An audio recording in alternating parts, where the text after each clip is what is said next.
What if you woke up in a place you didn't recognize? Thick fog surrounding you, your car wrecked, and every sound feels like it's coming from just behind you. That's the opening vibe of I'm Counting to 6, a psychological indie horror game by Emeka Games. I just finished playing it, and I want to share my experience without spoiling too much, because this game deserves some attention. So let's dive in. The first thing you notice is the atmosphere. You start in a foggy, abandoned village and eventually find your way into an old house that feels like it has a story of its own.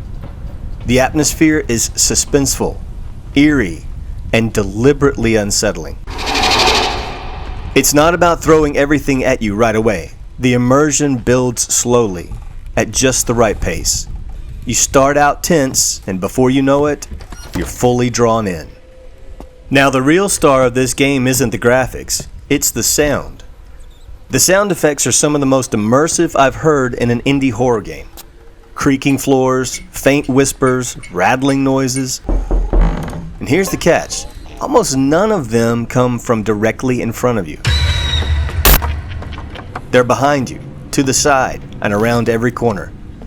That design choice keeps you second guessing every step you take. The soundtrack itself is subtle but powerful. Sometimes it's dead silent, and when the silence breaks, it hits hard. Honestly, the audio design makes this game terrifying in ways the visuals couldn't pull off alone. Gameplay-wise, I'm Counting to 6 is a point-and-click styled walking simulator. It's linear by design. You move forward, solve puzzles, and often find yourself trapped until you discover the right item to progress.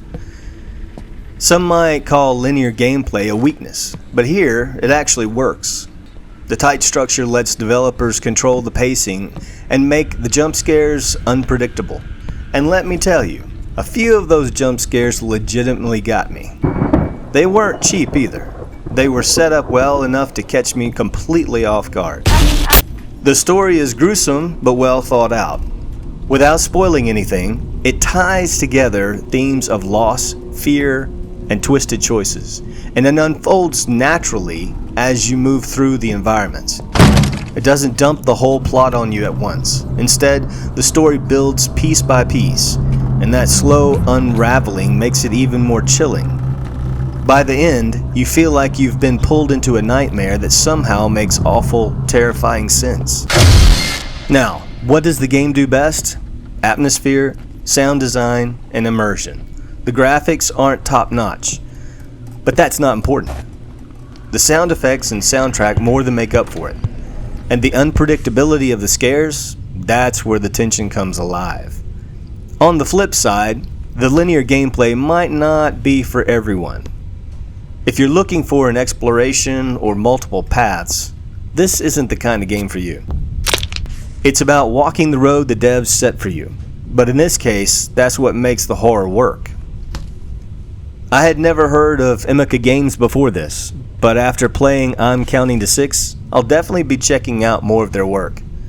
This game isn't for everyone, but if you're into atmospheric horror, psychological tension, and jump scares that actually work, I absolutely recommend giving it a try. It's about an hour long, so it's a quick but memorable experience. So, have you played I'm Counting to 6 yet? If you have, let me know what you thought in the comments. And if you haven't, let me know if you're brave enough to give it a try. If you guys will, smash that like button if you love indie horror games, and subscribe to Silver Slasher Gaming for more horror and retro gaming content. Until next time, stay slashing.